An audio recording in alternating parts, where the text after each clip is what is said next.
Yo, what up, internet? Welcome to Bricks and Beer, episode 52. Cheers, everybody. Special episode tonight. I'm here with my buddy Ace. Say what's up, Ace. What's up?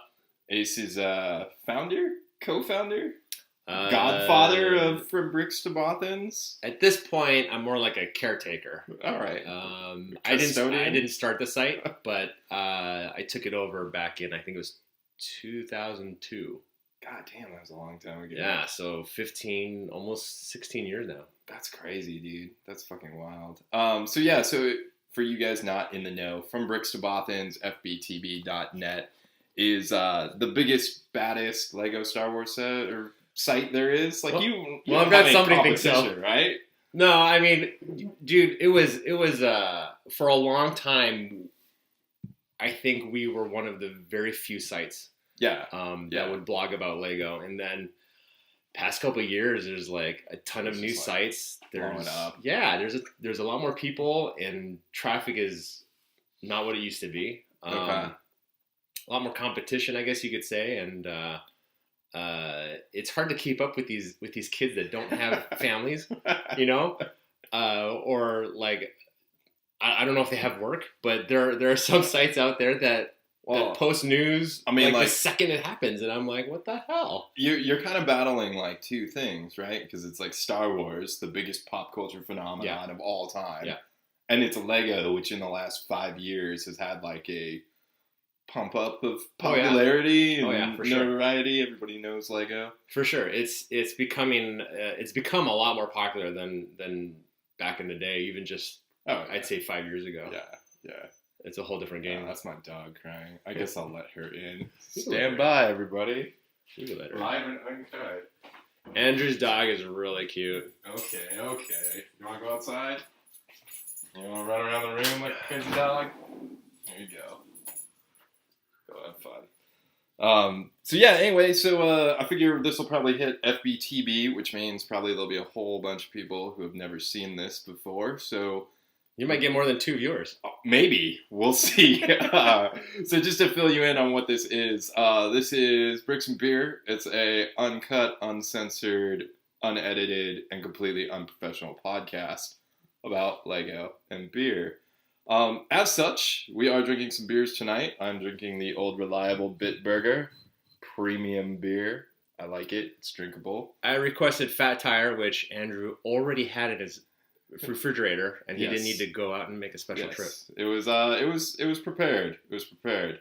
I have been thinking about having Ace on the podcast forever. Anyway, Ace and I go way back, like 10 years now. Yeah, right? Was it the first Lugola meeting? When did we first meet?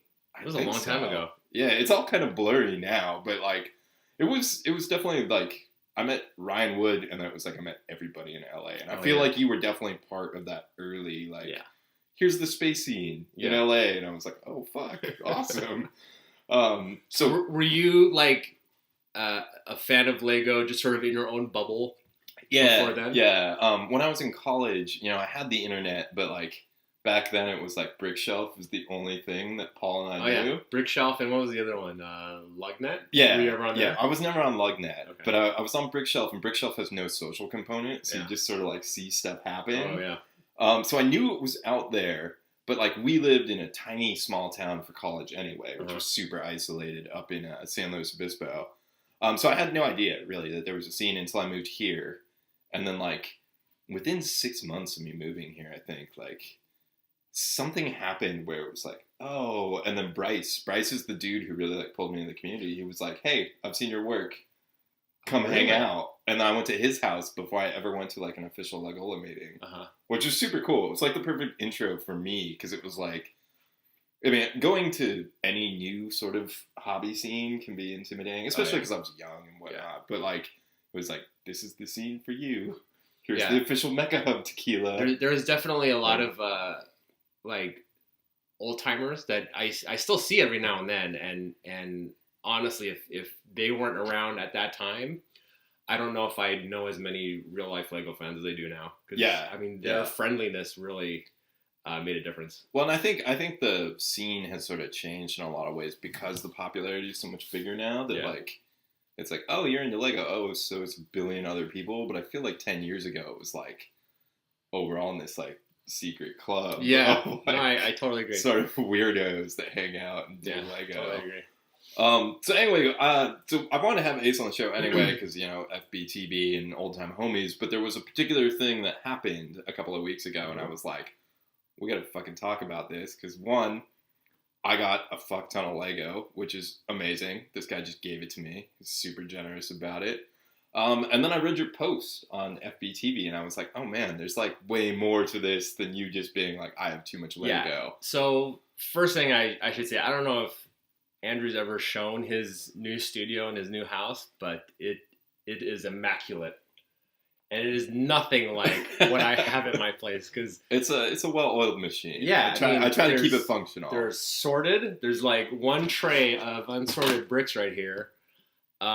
He's got display shelves. He's got. I mean, you can kind of get an idea right behind us what it looks like. Yeah. It's amazing. I'm actually very impressed. It's basically like, so I had, and what's cool too about this is the last time Ace and I hung out in a place that I lived was an apartment a couple of years back. And it was like half this Lego, but a very small room. I think it was from this shelf. Yeah, it's probably to about there. Right here. And in the small living room, that's it. It felt gigantic, too. Yeah. Oh, yeah. So there's obviously a lot more Lego in here, but a lot of this was, like, couched around 10 years of seeing dudes with different types of setups and trying to be like, okay, what's the ideal? So it's like, this is pretty good. I'm pretty satisfied with this. Like, it works pretty well. There's pretty much enough storage. Like, everything's functional. Mm-hmm. I don't have a lot of, like, mismanagement problems. Like, there's every once in a while where I'll build something and then you find a bag and you're like, fuck, I just built this, like, 100-stud spaceship and here's a bag of 100 parts that would have totally, like, changed the entire flow of that build. But, like... Or you get a bricklick order and then, like, 10 minutes later you go, wait, I already have this stuff over here. Yeah, right? so that's where I fortunately, I avoid Bricklink. Okay. Pretty well, just because I like know myself, and you can never do a Bricklink order for like less than $50. Right. Like that's the thing, it's right? Never like I could just buy $5 worth of parts, but like it just I'm never paying stops. to ship $5 worth of parts, so it just goes. It goes. So speaking of goes, so Ace gave me, just to give you an idea of the scope, 3 of these. This is a public storage moving box. There's also a plastic container in here which he gave me, which is, you know, one of these. It was 40 gallons of Lego. Like, this is the remainder of the bag. Oh, all this stuff was bagged in those? Yeah. Oh, wow. It was savage, dude. It was fucking crazy. So I went over in the middle of the night to Ace's house and picked up a stack of Lego and brought it back here. And I was totally stoked because, like, I love fucking Lego and having more of it seems like a good thing. Mm. And then I read your post and I was like, fuck, we gotta have a conversation about this. Because, like, it's an interesting dichotomy of there's always the battle. Yeah. Like, I mean, your setup compared to the mess at my house is like night and day. And I think there are a lot of people that can stay on top of it. You're one of them, obviously. And other people who take the building aspect much more seriously. Okay. But ever since I made that post, actually it was even before that. It was the post I wrote about being burned out. Yeah. And I got a lot of responses, and there's a couple in particular that sort of described their own burnout. And they described a situation where I was facing the exact same issues, which was buying a lot, not having any time to sort through it. Yeah. And it was more about the conquest of buying it, especially if it was on sale, because, you know, Lego on sale is like the best thing. Well, yeah. Right? And like getting a deal and like there's, I certainly, because I collect toys, like there's Transformers all over the place and stuff. And like most of the stuff I buy at retail because for me it's definitely like the hunt. The thrill of the hunt is a big deal. And like it is one of those things that starts super young. So like I have a full set of episode 1 fucking action figures that I bought 20 years ago. No, it's in a bin in the garage because they're garbage. And they were all in the card till like 5 years ago when I just shredded all the cards, and it went from like 3 bins down to like a Ziploc, which was beautiful. And I was like, also like these fucking toys deserve to be played with. Yeah. Like that's always been the reason why this is kind of easy and manageable for me is like I don't have anything in the boxes. Yeah. The only thing that I've kept in the box is I used to have 2 of every Lego Dimension set that came out in the 99-cent store. And since you gave me 4 boxes of Lego, I was like, I only need 1 set in the box. Yeah. So if I can open the other set and it's all back in the wall now. Yeah. Like, see, and I think the difference between you and I is like, it's pretty well known I'm not a builder. Whereas you build, you would actually use the parts. Yeah. You would use these things. So for me, it was all about the acquisition, whereas for you, it's about the acquisition and then the use of those parts. Yeah, the Lego. I stopped at getting it. The Lego for me has always been like kept really pure. The other things like the Transformers and the Star Wars shit, I'm always like, fuck, like, yeah, because I don't have an excuse with the Lego. Like I buy something and I'm like, well, I'll use this eventually. Like, all parts are useful.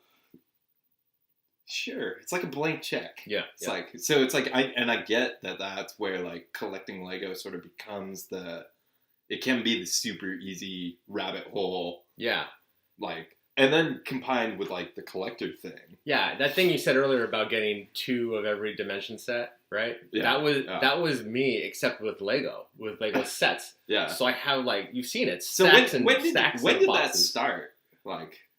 What's the origin of this? So even before Lego came into my life, I was collecting toys. It was Star Wars action figures. Okay. Right? And was that the 98, 97, like Power of the Force 2? Exactly, yes. Yeah. The orange card and then the green card. Dude, the orange card, oh my God. Power of the Force is like the gateway drug to just being a hoarder with tons of toys. Exactly. And then I distinctly remember at the time I'm thinking, I'm just gonna buy just the few figures that I like. Yeah, just the characters you want. Yeah. You don't need that random dude in the cantina. Yeah, exactly. Of course you do. And then you end up wanting that random dude in the cantina. Yeah, and it just goes on. Well, the 3 3/4 inch scale too, I think, is particularly dangerous. Yes, because it lends itself to like you're not going to have a showpiece. You're not buying showpiece figures. You're buying fucking Pokemon. You're doing the collect them all thing. Yeah. And like Hasbro's very cognizant and they know what's up. And I think Star Wars in general is sort of like you can't separate the marketing machine and the consumer madness from the experience. Yeah, like you can try to have like an ultra hipster pure Star Wars. Like I only watched the OG trilogy. Like it's amazing how much merch there is for Star Wars. Oh, dude, it's pervasive and it never ends. It's been pervasive for 20 years now. Yeah. That's like the biggest trip to me. Yeah. Is that it keeps going. Yeah. So it started with Hasbro. Started with Hasbro. And then I think I wrote this in the post, but it's like I got a real paying job after college. Yeah. Which was around. I would say 99 when Lego Star Wars came out. Oh, okay. So I was buying like Lego Star Wars. Storm. Yeah, and there wasn't like 50 sets released in a year. It was like maybe 20 at most.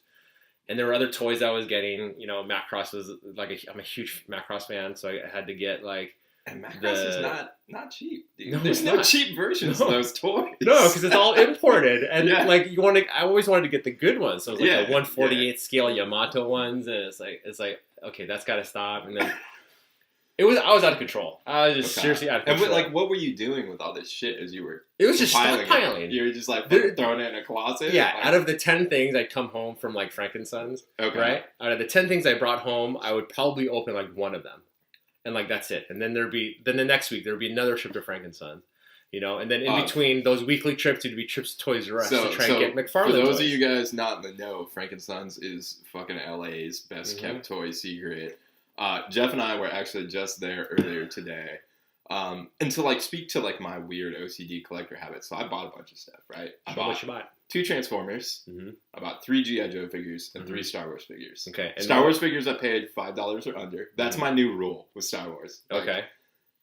if I'm gonna buy a used so if it's on sale, figure, yeah, if it's $5 or under, sure. And it has to fit like my weird OCD thing. So I have like a little bar scene over there. So I only buy like droids and aliens shit that fit in the bar scene.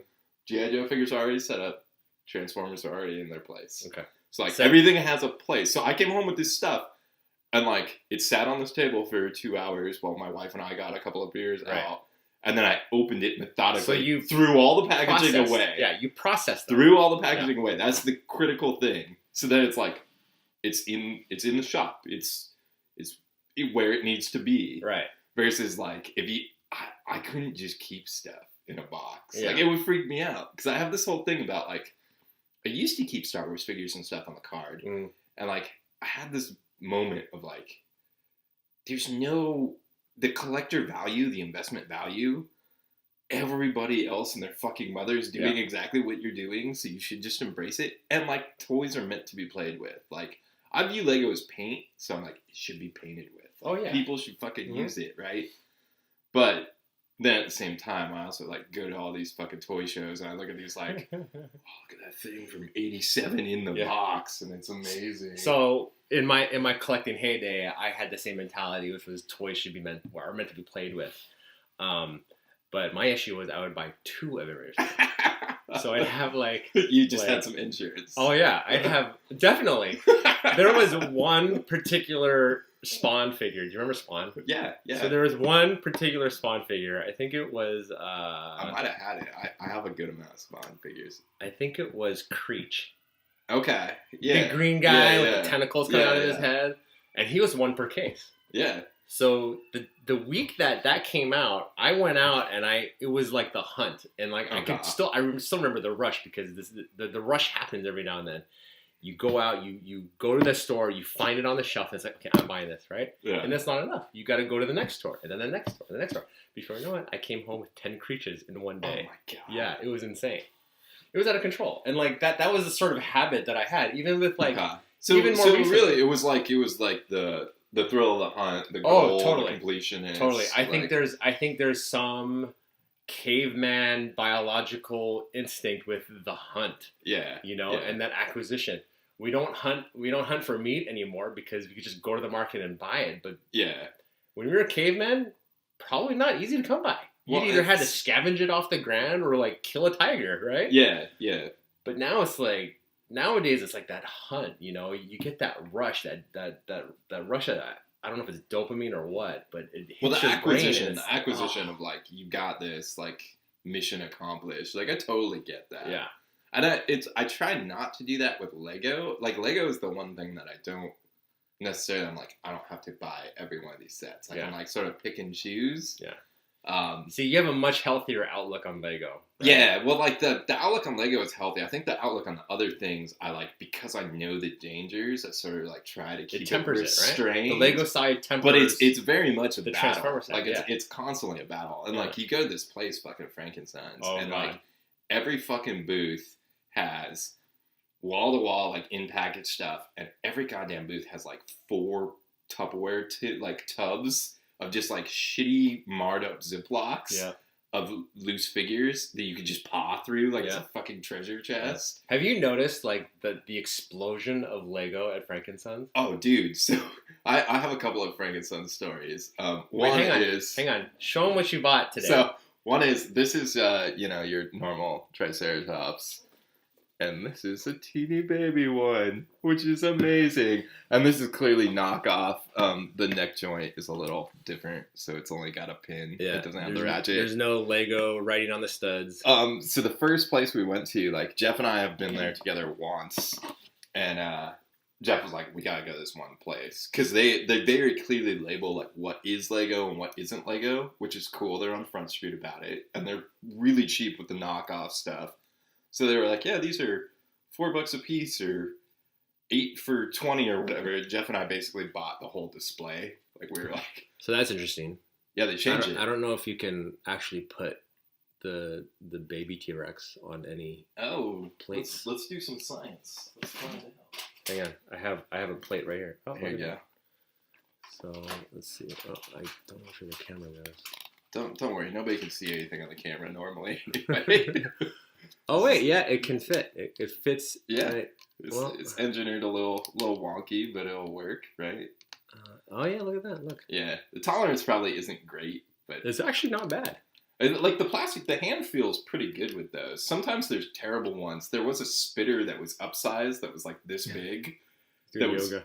Oh, it was terrible, and it was $20. And I was like, if this was $5, I'd buy this in a heartbeat. But I'm not gonna spend $20 for this thing with like a shitty neck joint. Like it added like an extra cut in the neck for some reason. I'm like, come on, guys, just copy the fucking mold and it's gold. Like, what are you doing? So like knockoffs are a thing at Frankensons. Oh, yeah. And there's certainly like fucking Lego minifigs everywhere, right? Minifigs, and like they do the same thing a lot of like builders do, which is not builders but minifig collectors, where they take the minifigs out and they sell the set without the minifigs. So there's a lot of that. So if you're looking for bulk Lego for cheap, you could probably negotiate, because all those guys there, they just want the minifig, right? That's where their profit is. So they don't care about the bread. Well, and all those dudes are like, it's a toy market, right? So it's like they're all thinking of it in the action figure mindset. Yeah. So I gotta tell you this story though. This is the best story from Frankensons I have so far. All right. So I've been there like a total of 5 times. So today, Jeff and I are hanging out. We go raid this Lego place. We buy all their fucking miniature dinosaurs. We're like walking around. We get like 3 aisles in. Jeff's like, I gotta go pee. Pisses off for 5 minutes or whatever. Comes back. And we're talking, and like mid-conversation, he just starts patting himself. And he goes, I don't have my phone. I left my phone in the bathroom. And then just bolts. Just turns around and fucking ass and elbows. And Frankensons has like 1,000 people inside. So he is charging through the aisle. And the first thing, so several thoughts go through my brain within like 3 seconds, right? The first one is, fuck, this is a bummer. This is going to bum out the entire trip. Jeff's going to lose his phone. He's going to have to text his wife. I wonder if he has his wife's number memorized.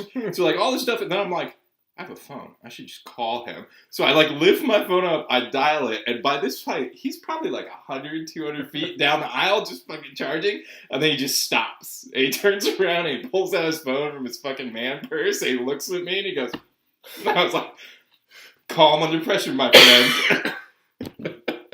Should we out Jeff? What's his Flickr name? Oh, Octopunk. Yes, go leave a comment. Octopunk. Don't panic about your phone. Oh, it was fucking priceless too. Because like he knew it. He knew like how ridiculous it was. He was like, I don't know why. I thought my phone was missing. And instead of looking in the bag, I decided to panic and just run away. And so like part of the reason why I called him too was like, Frankensons is fucking huge. So I'm like, if he doesn't have his phone and he just bolts that way, how the fuck am I ever going to find him? Oh, it was great. You would have been stuck in that same spot for like an hour until I found his way back to you. You're just there, and there's like the same cosplay girl, and like the dude who won't get out of the way. Booth. Yeah, the booth owner's like, is this fucker gonna buy anything? Why is he hanging out here? All I have, dude. The thing that's the most depressing about going there for me is like there used to be one place that was just a wall of pop vinyl. Yeah. And now there's like 5, and they're huge. They're massive. It's like literally, and then the fucking lamest thing about it is like. So all the other booths, they're all toy booths, right? Mm-hmm. People are pawing through, looking at shit, doing their stuff. Pop vinyl is a wall, and there's people that stand 5 feet back from the wall and just stare because they're looking for the one they want. And it's like there's 40 assholes just standing there looking at this wall, and I'm like, this is why your collection hobby is bullshit. Yeah. Like, I don't understand that. I feel like pop vinyl is the ultimate, like, they figured out the equation to be like... I don't know what it is about pops. It's weird. I don't know. I have a few friends that are super into pops, and I look at the pace at which they release products, and just, I mean, I bought a few. I'll confess, I bought a couple pops. It was it was probably 2 Comic-Cons ago. Was it Star Wars? No, it was Frozen crap for my daughter. Right? Okay. Dude, they broke in like the first 5 minutes after she opened the packages. The necks just popped off. You would think like vinyl toys should be super durable. Yeah, and my daughter's not like throwing them against the wall. I mean, she's just trying to turn the fucking head and things breaks apart. I've never purchased or handled a pop vinyl, but we did see one that was like Funko Morty or something, like just Funko some dude, and Jeff was like, who the fuck is that guy? And I'm like, that's the guy who just rolls around in the money in the vault while laughing. All these assholes by Pop Vinyl. The company owner probably has like a wall of himself, of just pops of himself. I imagine that he's just like, I don't give a fuck about this. Like, Pop Vinyl is for the plebes. Yeah, so it's weird, you know, collecting, like, it's definitely, Frank & Sons is a good barometer for, like, what is current. Yeah, for sure. There was one guy, back in the day when I used to go weekly, there was one guy that had... weekly? Dude, yeah, I'm telling you. That's crazy. Dude, I'm telling you, man, getting a job out of college, like, this was... Well, and you were living down here, so it was a... At the time, I was living in Palms, right? In this cheap-ass, like, one-bedroom... with a loft apartment. Okay. Rent was really cheap at the time. It was like $1,200. I can't imagine what it's going for now. Yeah. But it was like weekly trips to Frank & Sons, and like there's one guy in particular where I would get all my Macross stuff. Okay. Right? Because there was a bunch of importers, but this one guy had like a ton of import stuff, like Transformers, Macross, the anime statues, right? I picked up a couple of anime statues, so that was the guy. I would always hit him first, and then over the years, like Lego was just taking over. Just more and more vendors. So it went from Star Wars to sort of like Macross and Transformers. Yeah, well, all that stuff was running in parallel. And then Lego was just like ramping up in the background. Exactly. So Lego was ramping up. Star Wars was, it was around, and it was steady. Do you think being part of FBTV put like a outside pressure to like have to buy everything, or was it like more of a justification for it? It was a justification for sure, because it was like, I think early in the days I was like, I had these grandiose notions of like, man, I'm gonna have like one sealed copy of every set ever made. I'd be like the resource online. Yeah. Right. Yeah. Nowadays, I don't think that way anymore, but that was the mentality back then. So there was, it was always justified to buy that stuff. It was kind of the early days of the internet, too. Yeah. It's like as far as like what kids for sure. modern day know it. The internet, I mean, I don't know about you kids these days, but back when I was in college, the internet was just taking off. Like you couldn't shop online like as much as you could do now. Amazon at the time just sold books. That was it. Yeah, I remember that. Yeah, and then places that sold books like Barnes & Noble did not sell Lego. Yeah. Exactly. And like I don't even know if Barnes & Noble had an online site back in the day. I mean, like Amazon was like the place for books. Yeah. But yeah, the internet was like a way different beast back then, and like I said earlier, like FBTV was one of the first sites. Okay. And you were just like retail warrioring the shit. Frank & Sons. And like it was like the life. Like that was my life. It was like weekly trips to Frank & Sons. Okay. And this is starting in like 99, like 2000, like 17 years ago. Yeah. And then fast forward to now. Oh god. So like let's talk about now. Let's talk about why you're dumping 4 giant boxes of Lego on me. So now, okay. Humble brag, but I live in a 5-bedroom house and I have taken over 2.5 of those bedrooms. With my crap. Which sounds about right. Half the house. Yeah, half the house, literally. Yeah. So right now, what really spurred this, okay, so I think back in early September, I posted about being burned out, right? Yeah. Well, and we had talked because actually when you were at my apartment, when I was doing the second Iron Bowl. Oh, yeah. I was dropping stuff off. Yeah, you were like, here's a bunch of shit, and I'm more into photography than I am a Lego. I will give you a bunch of Lego. And I was like, yeah, all right, whatever, dude. Because I'm who's going to say no, especially this guy. So but my interest, like, but that was years ago. It's like, I feel like this has been an ongoing struggle. Yeah. So back in the heyday when Lego Star Wars came out in 1999, I lived in a 1-bedroom with loft. We moved out of that 1-bedroom with loft into the house we live in now.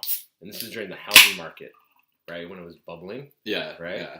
And my wife and I were looking for a place, and we couldn't find one that I found acceptable for the price we were going to pay. Okay. And in your housing considerations, obviously the collection was part of the consideration. Yeah, we needed space. Yeah. You know, we definitely needed space. So, you know, I don't want to get into the details, but we moved into this 5-bedroom. And when we moved out, the moving company asked us, how much stuff you got? I go, oh, we live in a 1-bedroom with loft. Yeah. So they brought a truck. And they couldn't fit everything in there. Normal humans. Yeah, they couldn't fit everything in there. And they're like, you have enough stuff for a 3-bedroom. So that was like the first sign of trouble. And then, you know, but even before that and after that, you know, it's been this struggle of like this acquisition and how to deal with it. And you've never had a plan. There was never like an end game or a stopping point or a milestone of any kind, right? So a lot of my stuff, right, I think like resellers, right? They go out, they buy something on clearance, they'll peel the deal. Yeah, they'll peel the price sticker off, right? I never thought that was my end game, that I would sell it eventually. So a lot of my shit still has the clearance sticker or the price sticker on the bottom, right? Well, that's sort of like getting the like badge of honor, though. You look at, you're like, fuck, I got this for fucking 50% off. Yeah, I'm past me, made the right decision. I still think about this, but my best acquisition, I have to say, was the first AT-AT. Okay. 75% off at Target. And there was 12 of them on the shelf. Oh my God. So it was like a $120 set for like $30 or whatever the hell it was. Yeah, that's money. So that was pretty good. But the clearance sticker is still on. Well, and you still have 12 of these somewhere. Yeah. Like chilling. Yeah. This is like the tricky thing about Lego too. It's like, there is an aftermarket. There's a retail place. Mm-hmm. There's people who will buy your Lego, but just to sell it is so much work. Like the ideal way to sell it, right, is to part everything out. Yes, because then you're getting the best market value for your entire collection, piece by piece. Yeah, but if you have 1.75 million pieces. Mm-hmm.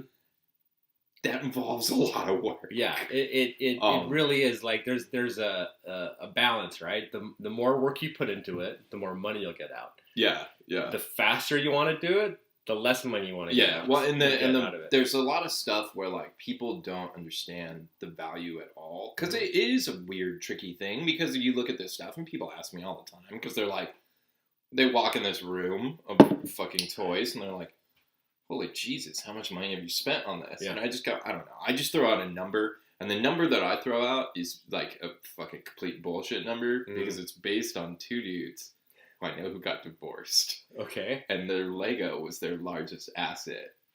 And did they have to split it in the divorce? It was their largest asset. Oh my God. The whole thing was, how do you arrive at a number for your Lego? And the spouse obviously doesn't want it, because what the fuck are you gonna do with it? Yeah. Like, it's work to move it. She just wants the money. So I price it around 20 G's, which is just a shot in the dark. It doesn't really mean anything. But the number that I use is like, the way I always sell my collections, I always sell it to people like when I was young and trying to get laid. It was like, oh, it's reusable paint. I'm an artist. Like, yeah. But then like the way I sell it now, it's like an adult. It's like, well, some dudes have like a Porsche that they paid like 20 grand for, and it's an antique Porsche, and they keep it in their garage, and they dumped like 10 G's of modifications and bullshit into it, and it kind of half runs, and that's their hobby. And I'm like, I have that, except it's a room full of toys. Yeah. But it's super, I get the challenge. Like, the box stuff is actually easier to evaluate and for sure, whatnot. Yeah, you have Amazon, you have eBay, and of course everybody knows Bricklink, right? Yeah, yeah. So I'm doing an inventory, because 99% of my stuff is all boxed up, still in the boxes, which is so crazy to me, because like there's a lot. So I'm doing an inventory. I don't know if you basically you have 2.5 rooms of boxes. 2.5 rooms of boxes. And mind you, when I say 2.5 rooms, these rooms were like floor to ceiling. Yeah. With just like a tiny aisle to navigate I'll link from one to end to the other. The FBTV post. Yeah. So you can see some shit. Because it's like when I came to your house to pick up the stuff, you were like, I'm not a hoarder, but it was just like. So just to give some backstory, we're having our bathrooms worked on. We have, and we decided to redo the upstairs. So part of redoing the upstairs is getting new windows in. Yeah. So we had to kind of clear out, our goal was to clear out the entire upstairs. So we had to move everything that was upstairs, downstairs. And all the Lego was upstairs, right? Although, yeah, most of the Lego was still up there. So I just couldn't move it all. There was no way. But yeah, it was all boxes. I don't know if you've been keeping up, but I'm still trying to finish my inventory. Okay. And I think at last count, I'm at about 500 line items. Jesus Christ! And each there's a lot and of those. There's some big ones. I'm assuming you have all the Death Stars and all the Star Destroyers. I have all the UCS. I have all the UCS except in boxes except the TIE Interceptor, that Chrome Naboo fighter. Oh, that one's a money one. Tantive 4 is used, but it's boxed, as well as the Death Star 2. And see, this. I'm almost embarrassed to say this, but I have 2 Star Destroyers. Of course you do. I didn't even know I had 2 Star Destroyers. I thought I had just the one. So I have 2 of them, and right now I'm trying to figure out if one of them is in the new gray. Because it came out in old gray. And there's no way to really... There's no way on the outside to tell, so I don't know how to figure that out. You got to do some deep internet sleuthing. I mean, I definitely don't want to break open the seals. Yeah, so. Yeah. But yeah, it's all boxed. So the majority of your box stuff, I think you can fairly easily liquidate, especially using the channels that you have available to you, such as running the biggest Lego Star Wars site. So earlier when I said, if you guys want some deals, hit this guy up. He needs to make some room. So earlier when we were talking about how if you put more work into it, you get more money out of it, right? Yeah. So my goal is to try and inventory everything and then sell it to one buyer. Okay. All of it. Nice. Or at least 90% of it. So let's talk about why you want to get rid of this shit. What was the catalyst? Okay, so what was the moment when we started working on our bathrooms actually, and I actually had to deal with a year ago, 6 months ago. No, this was about a month ago. Okay, so right? Because you've been obviously brewing about this forever. But... but you come home with your packages from your Target clearance run, and you just find a space for it, right? You just put it away, and it's like when you that saying when you put a lobster in water and then boil the water. It doesn't know it's being cooked. Okay. But if you toss a lobster in boiling water, it throws a fit. Yeah. I'm sure it's said in a much more eloquent way, but that was it. You just sort of adapt. Drowning. Yeah, exactly. You just sort of adapt and you sort of find a new normal. And you just kind of put it away, and it's like with the two Star Destroyers, I kind of forget what I have. Yeah. So when we started working on the house and we wanted to move everything down, I was forced to face all the shit that I had. Okay. So at that moment, I was like, getting pretty real. Yeah, it was very real. So I looked at all the stuff and I looked at the rooms I was occupying. I was like, I have 3 kids, 1 girl, 2 boys, and they're all in one room right now. And at that point, I felt like such a failure that I had to address it and I had to change it. And I was like, I got to get rid of this stuff because it's not really about me anymore. I look at my kids and it's like, dude, they need a room. They need their space. I can't say, you can't have a room because, daddy needs to put his Lego in there. Right. Yeah. I mean, how ridiculous does that sound? So that was when I decided, you know what, I gotta just get rid of it. Okay. And ever since I came to that realization, it's been real easy because I don't see. And it's like black and white. You're all totally. Of it, right? Totally.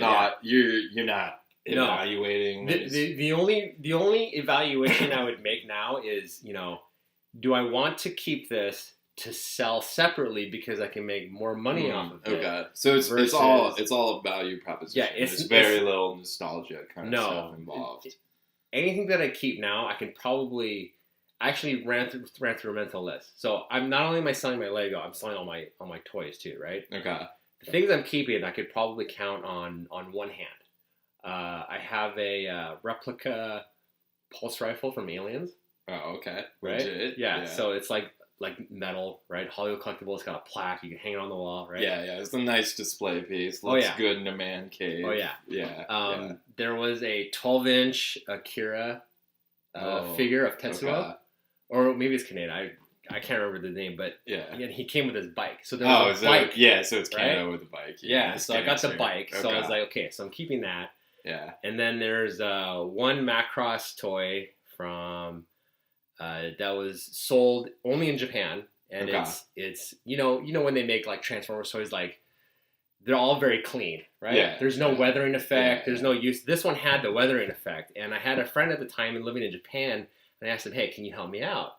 And he hooked me up. So I'm keeping that. So you're kind of keeping like one of very like one showcase piece. Yeah, it's interesting because I listened to this podcast. Shout out to Nerd Rage, and it's these two dudes. They're sort of like lifelong best friends, and then one guy is a YouTube Transformer reviewer. He buys third-party Transformer everything. So he's got this on steroids. He's got this, his basement is out of control. And then have you shown your viewers? No, not yet. I should. Everybody wants to see it. One of these days I'll do like a cool little video. It's very nice. So it's like, it's like Bobby's got everything, and then the other dude, Adam, he has like one of everything. But he has like one showpiece. He has a proton pack, and that's his Ghostbusters display. Mm-hmm. He has Hot Toys DeLorean. That's his Back to the Future display. So it's all these like fucking showpieces, right? Because it's like he's keeping the collection constrained, right? With artificial rules. It's just the one really nice one. Yeah, right? Yeah, and then like it has more impact, right? Yeah, it's like if you have one super nice Valkyrie, it's way more impressive than having 50 airplanes on a shelf. Exactly. So, when it comes to Lego, the one Lego set I'm keeping, for sure, if everything else were to burn in a fire, the one piece I would want to try and save would be the ECS Falcon. And this is the first release that came with this certificate. Yeah. As much as the $800 one, the new one, is as nice as that is, it's just not the same. That first one is and that first one, for me really personally, nice. Has a whole lot of meaning to it. Yeah. So it's like, I just have stories of building one in Bryce's garage for the Glendale store. Really? Yeah, I built it, got to fucking handle it. And at the time, like, I was not going to drop that kind of cash on it at all. Right. Fucking built one, went to BrickCon, they did the speed build, and I was like, I've built this before, sign me up. And then, like, the first quote-unquote iron builder, Derek Shin, had gone to Denmark and was like, I have a fucking 20 of these dishes. Oh, wow.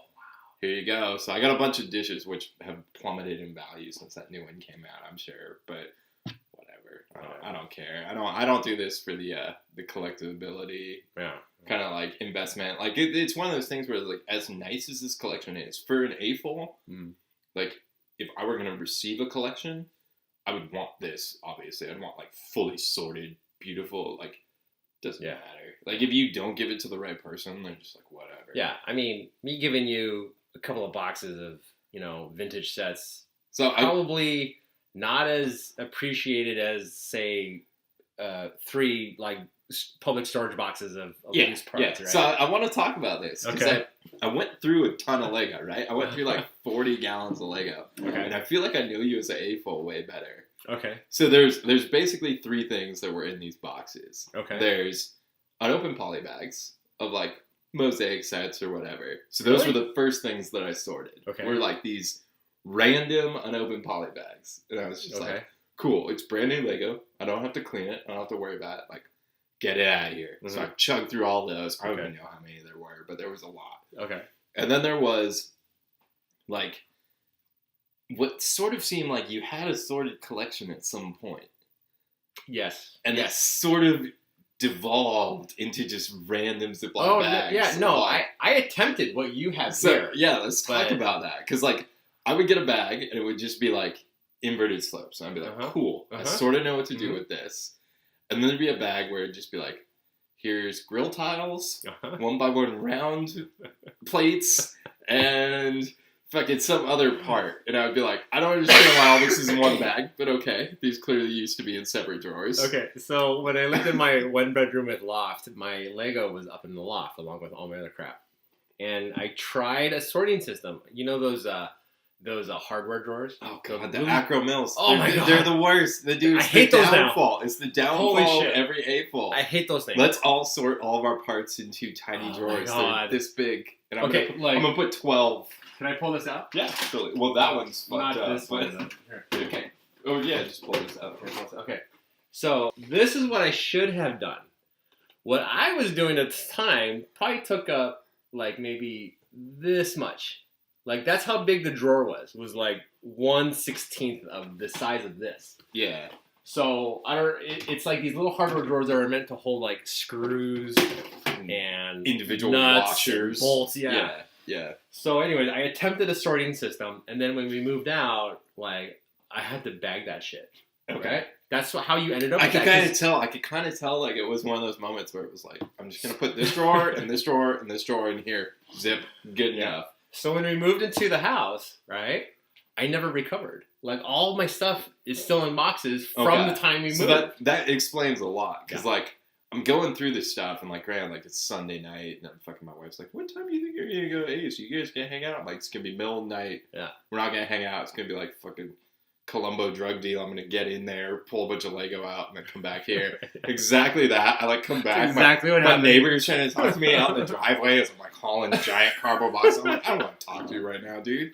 I got Lego to sort. So I get back in here and I open up all these things, and it's literally 40 gallons because I counted all the fucking gallon bags, and it's like all this shit. So that's just the tip of the iceberg. There's the poly bags. Mm-hmm.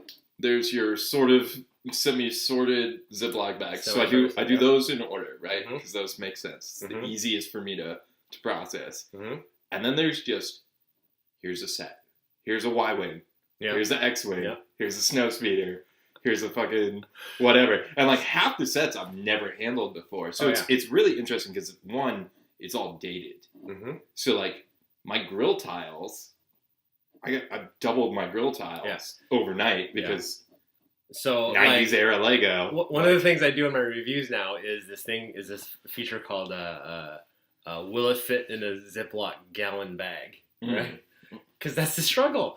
You build the set and it's like at some point you need to store it. So the Ziploc gallon bag is like the go-to storage device. See, I just don't have this problem because it just goes in a bin and then it goes in the wall. It goes in this fucking bag. This is the unsorted. This is the official Bricks. This is all he's got. Imagine this, but like 100 times more is what I got. And it's like I go through fucking like, brand new Lego, cool. Mm-hmm. Sorted Lego, pretty cool. Like easy to sort. I'm chugging through this shit, dude. Like, so I talked to Jeff about this, and normally I hate sorting. Mm-hmm. Like it's the bane. It's a necessary evil to keep the machine running. Yeah. So I can build. I think everybody. I think all the real builders like feel the same way. Yeah. So it's a chore. But I've been so fucking stressed out, dude. Like my work is off the chain, and like right now, we're recording this right after the Thanksgiving holiday, and like we've struggled to even get together for that. But it's just been like all the way up to it. Like everybody fucking wants something right before the holidays, and it's just crazy. So I'm just like, I have no mental capacity. So I just come home and I'm like, well, I got 3 boxes of Lego to sort. Put this slope in here and put this in here and don't think. Yeah, so it's like this this weird Zen meditation. Like I've never sorted as fast as I was able to do this. And I think that's part of it. I think just like the fucking like freaking out helped. Like it was this weird like thing where it was like the OCD's flowing and like fucking the controlling factors that I can't normally do. So it was like an escape, right? Oh yeah. Well, it was like I don't have to talk to anybody. I don't have to think. And like, even when I'm building, like that's usually a nice creative outlet. But there's something about just like, I don't even have to fucking like be conscious. I can just go into zombie mode. There's no problem solving. Yeah, because with building, there's problem solving. There's constant problem solving. How do I get this to fit there and all that stuff? So I'm just fucking sorting through all this stuff. So there's basically those 3 things, right? It's like sets, sorted, brand new Lego, and then the last shit is the really crazy shit. Is that what we're going to talk about? You have it on the table here. Yeah, we should get into this. Okay. So there's a couple of things. Okay. One of which is I get home and it's Sunday night. And this is one of the first things that I pull out. And I'm like, what the fuck is this, dude? This is a Lego service pack from 1987. There it is. 1989. The spring forklift. And this was before I got into the hobby. Ace gave me all this shit, right? How I even had that, I don't even know. But I requested that I buy this and one other thing from Ace because we're gonna open this shit. Oh my god, you're cutting it open. What happened? Wow. So what this is the spring-loaded forklift from 1989. This spring has never been used. Yeah. That actually Man, is that's great. beautiful. And it's got finger hinges. It comes with the other finger hinges. Yeah. So the finger hinges are awesome because I don't know how many of you actually know how a forklift works, but it tilts back ever so slightly. And that's what those finger hinges are for. Dude, these finger hinges are tight as shit. This is like brand new. Brand new. It's like a... Don't get graphic, dude. Well, you can get graphic. Graphic. This is uncensored. It's like an unfucked vagina. Hey, you said it, not me. From bricks to boppins, kids. Yeah, I'm not posting this video on the site. Touch this. Yeah, but this is finger hinges don't make them anymore. Oh my god! I told you it's holy like shit, dude. The clutch is at control, and then do the action. Yeah. You can probably like launch like. Dude, it's money. It's money. I have a secret plan for this. Oh. So the other thing that I pulled out of here that's fucking crazy is this. So tell me the story. How did you get this? So, I think at the time, do you remember when Lego was sort of re-releasing classics? So one of the re-released classics 1995, was like Pizza Shop or something. 95. Or not? No. Some kind of pizza cafe or something. Was it the Paradise? Pizza to go. It was Pizza to go. Okay. Remember that? There was a whole line. Blacksmith Shop, I think, was one of them. Polybag and a polybag. Yeah. So at the time, there was a pirate ship that they re-released, right? And it came with the non-firing cannons. I was like, fuck this. Everything came with the non-firing cannons. So that's why I bought that, because I got that re-released pirate ship, and I thought, man, I want firing cannons. I want to poke someone's eye out. So that's why I bought that. What are in here? There are these little cannons the actual spring-loaded. So what do you put in here? I think this is European only, right? Yeah. Here. So there's these like little 1x1 rounds that you put in there, and you go, boop. There you go. You have Lego on the floor now, dude. It's got some powerful springs. They fucking work, and so it comes with these little. I don't even know what you call them. I'm sure there's an official term. The cannon base or whatever. It's like a brace. Vintage Lego has like this amazing clutch to me. I didn't realize it when I was a kid, but like the clutch factor is way more aggressive than what we have today. Yeah. Do you remember when Lego Star Wars first came out? There was the droid fighter. Yeah. And it had those click hinges that were super strong. That's the tri-fighter. Yeah. Right? That tore your fingers apart. Yeah. So it looks like that. There you go. There's some. And then I think you're supposed to put like a, I don't know what, like a. Oh, it's like the plunger ramrod thing. Yeah. And it came with a bunch. I mean, I don't know how many you threw on the floor, but it looks like there's a couple. 15 of these. A couple, you know. So there you go. Like a little guide right there. You just pop that in. Then you go. Boop. Oh wait, it's not all the way. Misfire. Boop. There you go. But yeah.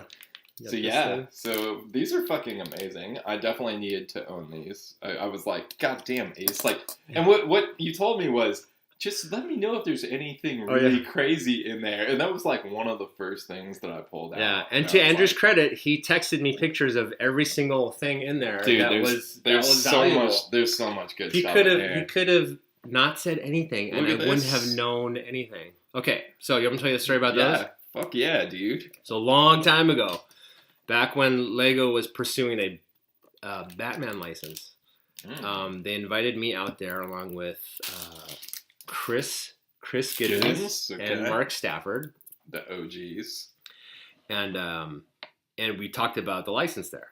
And as part of the trip, they let us go through the company store, and this was in there, which is a canopy piece from the UCS TIE Interceptor.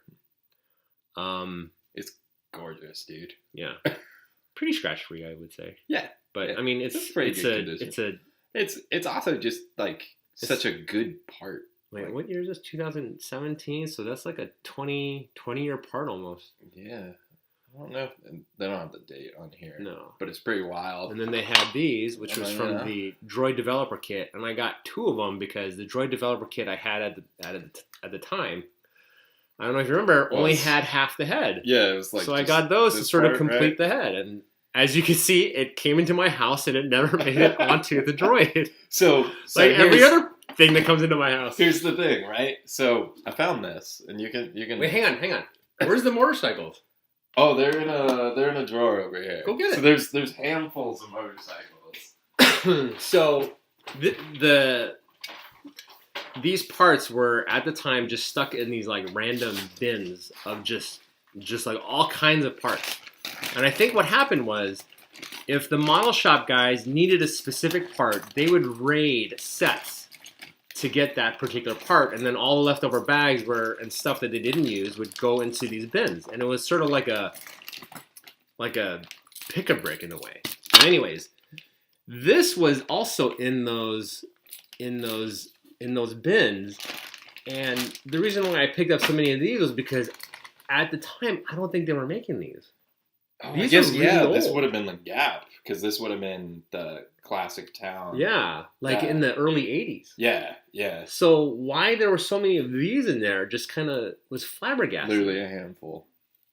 These are still really nice. Dude, they're awesome, man. I might have to take one back. You should. But yeah, these are... this was such a weird thing to come across, because I had seen these online, but I never had any. And so what these came in were these bags. Oh, yeah. Which I was like, Ace, what's the deal with these? Because these don't have normal English on them. They have UK, Denmark, and the copyright is really weird. It's from Belgium, from Denmark. It's like bizarre copyright shit. I'm like, dude, what the fuck is this? Those are the bags that the company store had, because they didn't expect like Apples to come in and buy like just loads of parts. I mean, it was just like the employee store. So if they thought, okay, I'll just get a handful of Lego for my kids at home, right? Yeah. That's what they would use. Dude, but I don't know how many bags there were, but so there were these 2, and both of these bags, I was like, this is shit Ace probably wants. Probably more, but I had to consolidate. But yeah. So like, I'm going through all this stuff, right? And I find various things, which I semi-built mocks. So I found this, and you can tell me the story about this, but I know that you at one point placed a Bricklink order for these arches. Dude, those arches, because I had bags of them in there with this, and I was like, it was clearly an unopened Bricklink order. Like, so was this the only one in there? This was the only one. So I wanted to build like a display case, because we didn't have the display cases that you could just buy off the shelf, right? So I built this case. This is probably one of my few mocks. The ultra rare Paradisa, like clear windscreen. This clear windscreen, curved, and it matches the arch. I wanted it windows on all 4 sides so that it could get in as much light as possible. I wanted a flip top so you have easy access to the figure. And then you connector ports. Yeah, I wanted a hole in the back right there so you could hang it on the wall. I wanted them stackable. I didn't even think about hanging on the wall. Yeah, that's why there's like this little extra layer on the top of the on the top, because on the bottom, yeah, dude. There's like an indentation for this exact construct. Yeah. So they were stackable. Okay. That's why you found bags of this arch. Yeah. This black arch. Because this arch wasn't exactly a popular piece. I figured that it was clearly like you're investing in developing this as a project for the future. And I was like, here it is. So you can kind of see there's like these little pinholes. They were connectable side by side with Technic pins. So you could have like a whole row of them, stack them up. But I quickly learned that this was futile because they were releasing like tons of figures. Oh yeah, you can't keep up. Like, building the cases is more of a challenge. I don't even know how many of these I bought or made. I even went so far as to learn L-Draw at the time, really, to just sort of prototype this whole thing. Okay. But yeah, I mean, there's just tons of plates. I don't even know if it can be improved upon, but I tried to make it as efficient as possible, and the only way to do that was to build with like plates on top of plates. But yeah, that's the story of this. There was some good shit in there. There was some weird shit in there Count too. Dooku in yellow. Is that super rare? Like, kind of. I figured he was in the case for a reason. I think he only came in one set. Okay. And he was in yellow before they went to flesh. Yeah, so. yeah.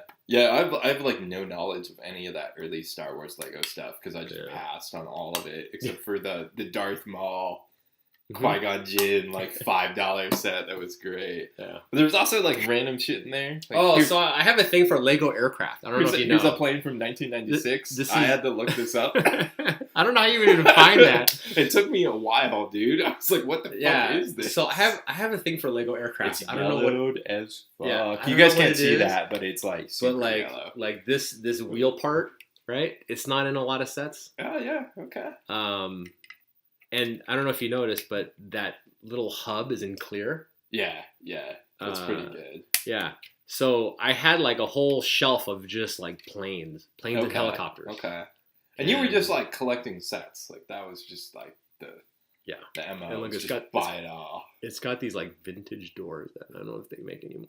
Dude, it's that thing. This fin too is crazy because this fin and the that all part work together. That part was super cool. I always really liked the shape of that. It all works. It all clicks together. Can I use that shape and segue into this? You can. So I also found other things in this bin. I used on this. This is one of my other few mocks that I've ever made. I don't even know if I could take this off. It's probably like... You might explode it, but it's worth it. It's fine. But anyways, that tail piece I used on as like the backpack for this little robot. Yeah. And when I was building these, like... I was obsessed with articulation. And I found this in a Ziploc bag in like multiple parts. And so I put it back together and I texted Ace. I was like, tell me the story behind this. So he's got ankle articulation. It very stiff, but it rotates. The tilt is really nice. Like it's got a back and forth. Yeah. It's got a tilt. The ankles go back and forth like that. It's got knees, mid thigh articulation. I'm actually like, not to toot my own horn, but I'm actually really proud of this. It's pretty impressive, and it's interesting too because it's dated, right? It's like pre-micro ball hinge, pre-mixel joints, like pre a lot of stuff, but it works in all the ways it needs to. Yeah, the micro ball joints, I think, really changed the game for like mecha builders. Yeah, totally. And it's got like a waist articulation, the head. So yeah, I mean, at the time, I think this was probably the arm just broke off. Probably one of my crowning achievements. It's just dude, it's pretty awesome. So Ace gave me all this shit, right? And I was like, okay, tell me the story behind this. And he was like, oh, I made this, and I was like, cool, I'm keeping this. Because I feel rather honored. I have a shelf that sort of like builds from the homies. It's like, things that people have gifted me, and like, so you gifted me this huge Lego collection, right? It's basically like, and you gave me a small portion of what you have. Yeah, but it's the blood, sweat, and tears that went into that creation, right? It's the product of that creativity. It's way more symbolic than like, here's 4 things of brick. Yeah. It's like, I feel like in a lot of ways you're passing a duty and a burden and an honor to me of like, use this brick, do something cool. So one of the things is I will definitely build something with this. This is an official challenge. You heard it here. I'll build something with this.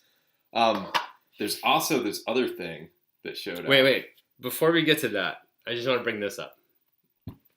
This is a clear treasure chest, which I didn't even know they ever made, but It comes in 2 Harry Potter sets. Yeah, Andrew did the due diligence and found out. So this is a perfect segue. So of all the stuff you gave me, I'm gonna keep it all.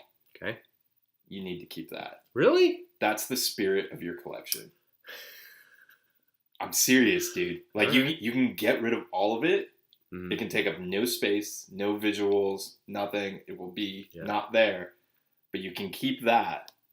And that will literally represent the blood, sweat, and tears, the years of work, the decades of collecting.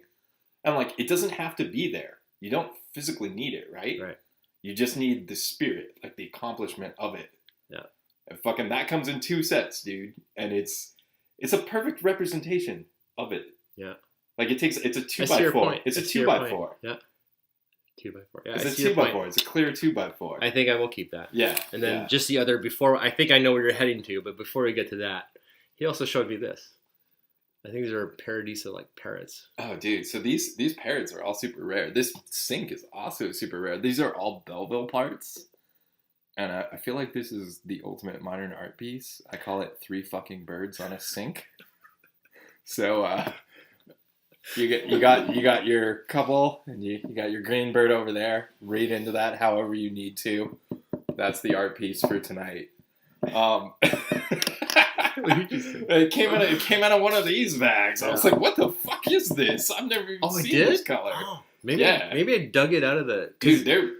That was some rare shit. Yeah, there was a lot of, I think, skis and ski poles. Yeah, there was a lot of Technic There was some skis. weird ass shit colors, right? There was some weird colors. There was some Technic skis. Yeah, it must have come from that company store. It was awesome. So, anyways. So then the other thing that I dug out of here, which came in a Ziploc bag, and I had to give it a bath. I had to clean it off. Oh, you cleaned it. This is a legit John Palmer alphabet fighter. In fact, this is the D-wing. This is John Palmer's D right here. We have his D. Look at how smooth that is. Oh, it's so good. It was pretty mind-blowing at the time. So, for you guys not in the know, John Palmer was an AFOL. He was a super influential spacer. He tried to fill in the gaps of all the Star Wars ships of the alphabet that didn't exist. Yeah. And he did it. He made all of them. Look at the greebling on the back. And that's the back of the ship. And at the time, like, the part selection was super limited. The color selection was super limited. And these things were fucking glorious. And this is legitimately a piece of history, dude. Yeah, the ice blue. Yeah. I can point correctly. The ice blue barrels. It's so good. It's so good. So, I pulled this out. And I'm like, you gotta be fucking kidding me. Like, you have a John Palmer ship, right? Did you know at the time when you pulled it out what it was? I had an impression. I thought maybe you had just done a cover version for the R-Wing contest or something. No. And I was like, oh, maybe it's legit. And then I texted you and you were like, yep, it's legit. And I was like, holy fuck. Yeah, so he did a Alphabet Fighter project, which I loved all of his designs. And it's something that's lost in time. Like, Zemi.net is no longer there. I looked on the Wayback Machine, and I found, broken internet links and shit. And at the time, FBTB had, this homegrown CMS system. So I don't even know if we have any images. No, it's possible, but I don't think so. Yeah, it's all, fucking gone. Yeah, but... So, this is what Zemi.net looks like, wow, that looks like a white screen. That totally is awesome. There you go. See those 3 images? That's it. That's the entirety of the website that's left. An M-wing. Oh, look, the D-wing. And one of them is the D-wing. One of them is the D-wing. One of them is the D-wing. There you go. So he made this project, and then he auctioned off the ships. It wasn't even eBay. It was like a precursor. Yeah, it was like some other homegrown Lego site that was competing against Bricklink. But he auctioned all of them, and I thought, these ships are too good to not, find a home for. So I tried to get all of them, all the ones he auctioned, which weren't that many. I got them all except one. I lost out on one. Wow. Yeah. So I have others sitting at home somewhere, probably in some random box that he'll probably dig out. And this is that ultimate thing, right? So I was talking to Jeff about this, and it was like, okay, you could give these boxes of Lego to a school, and they would use them, and they would appreciate the Lego. But something like this ends up in that box. They have no even point of reference for beginning to understand, the importance of something like this.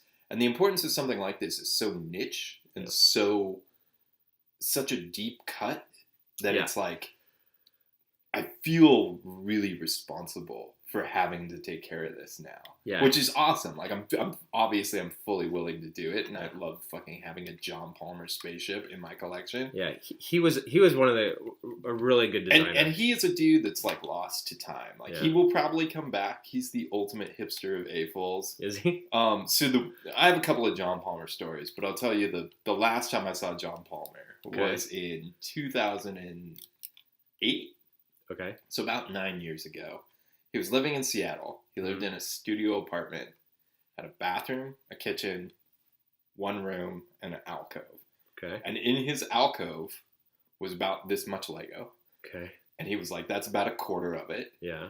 And then he had 2 milk cartons full of books and a velvet painting with a lady with one nipple exposed.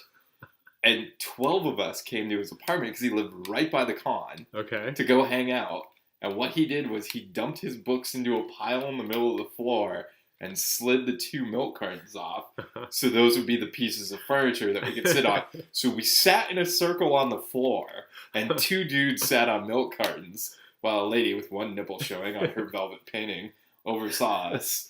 And we fucking just hung out and like geeked about Lego, and fucking Zach called Fredo as Fredo from the future. And like, it was this like glorious moment. But that's the kind of dude that John Palmer is. Like, he's just like, he's the Jack Kerouac of Lego. He was just like, I'm here, I'm super brilliant, talented, I'm out, on to the next thing. So it's like, he's obviously not keeping these, which means... He needed money. I think he raised money to go to BrickCon or something at the time. Yeah. It was because he's the Jack Kerouac of Lego. Like, it's that's it. Like, and this is a moment that...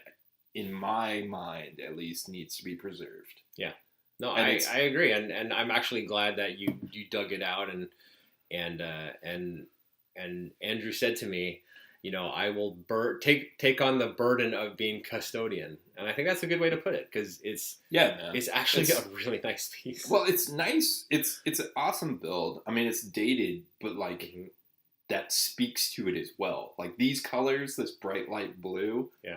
At the time, that was like fucking earth-shattering. People were just like, and look at those barrels. Those barrels were hard to get. Yeah, dude. I think you get like 2 of them in one set, and like an expensive set. And it's a beautiful ship, and the action is great. So it's like, this is kind of those things where it's like, this is the reason why I feel like when you gave me all this Lego, I was like, it all makes sense, dude. Did you ever get his M-Wing?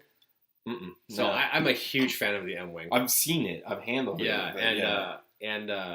So much so that like when I did BothCon 2, right? I recreated that kit.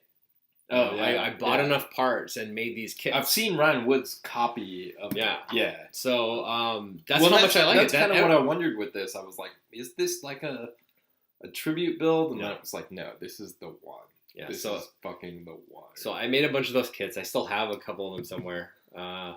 And I did do like a tribute build, the way you put it, which was the M-Wing MXL. Okay. Which had like these gigantic, like triangular shaped boosters. Nice.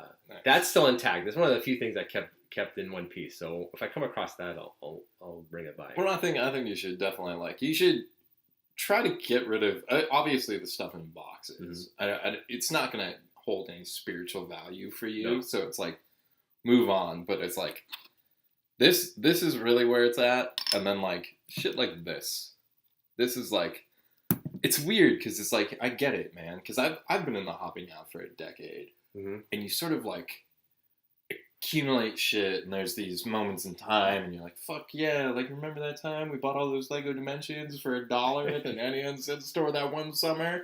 Like, yeah, let's fucking go crazy.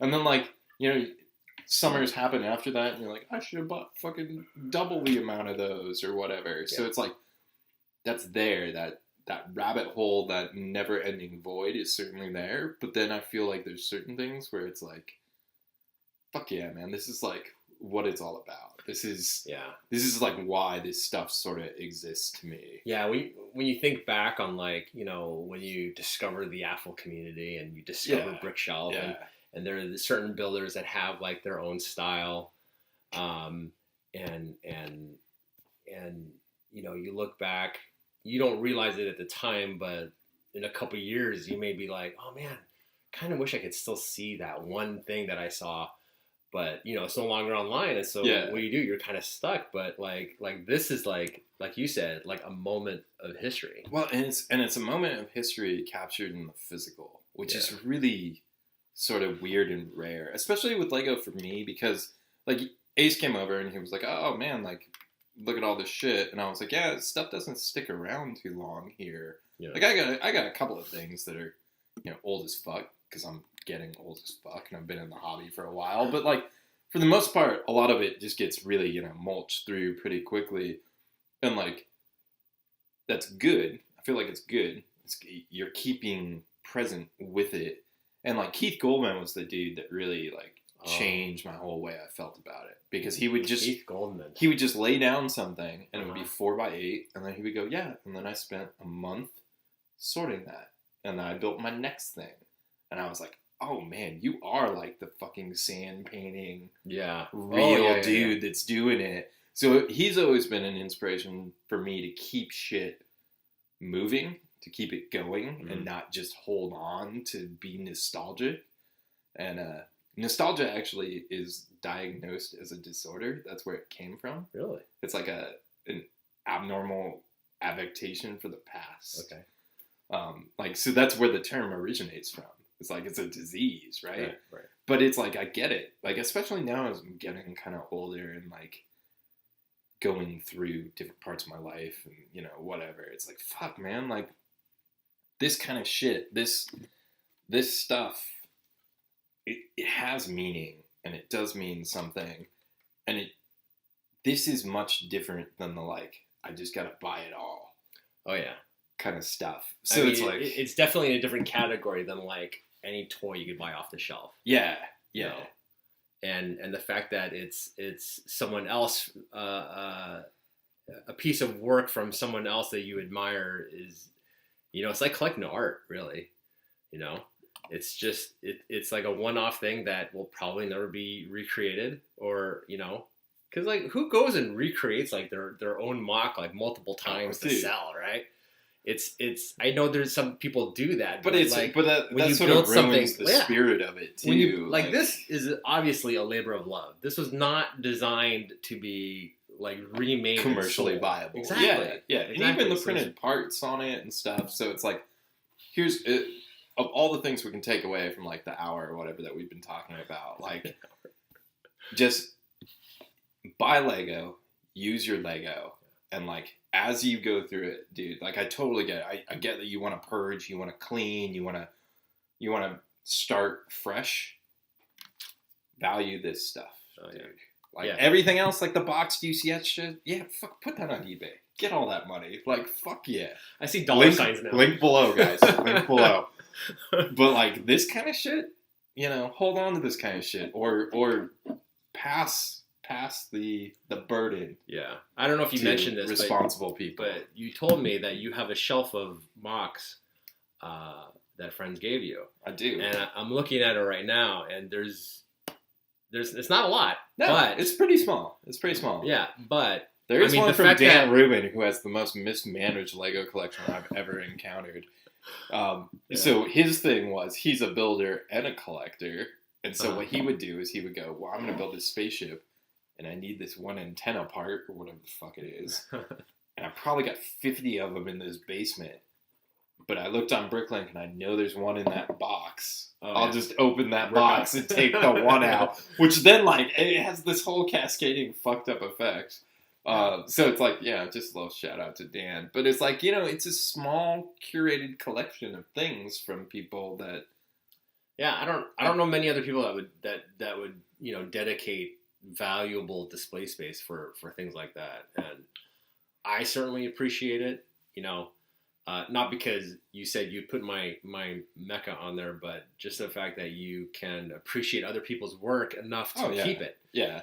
It's not something a lot of people do. And it's definitely like space is at a premium for sure. And I build all the fucking time. Mm-hmm. And like, I can fill this room full of spaceships and builds and mocks like really easily. Yeah.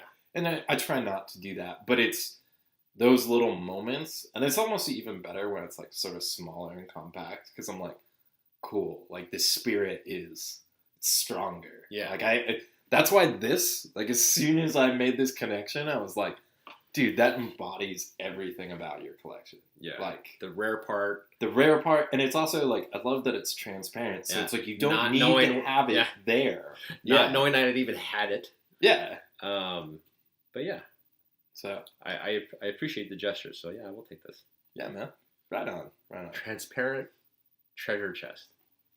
Not a common part. Not at all. So on that note, I guess we'll wrap it up. Right. Fucking thanks for coming by, dude. Dude, this was fun, man. Yeah. We'll do this again. Definitely. I've been trying to fucking like do this with all the AFOLs I know for 3 years. You ever get Brandon on here?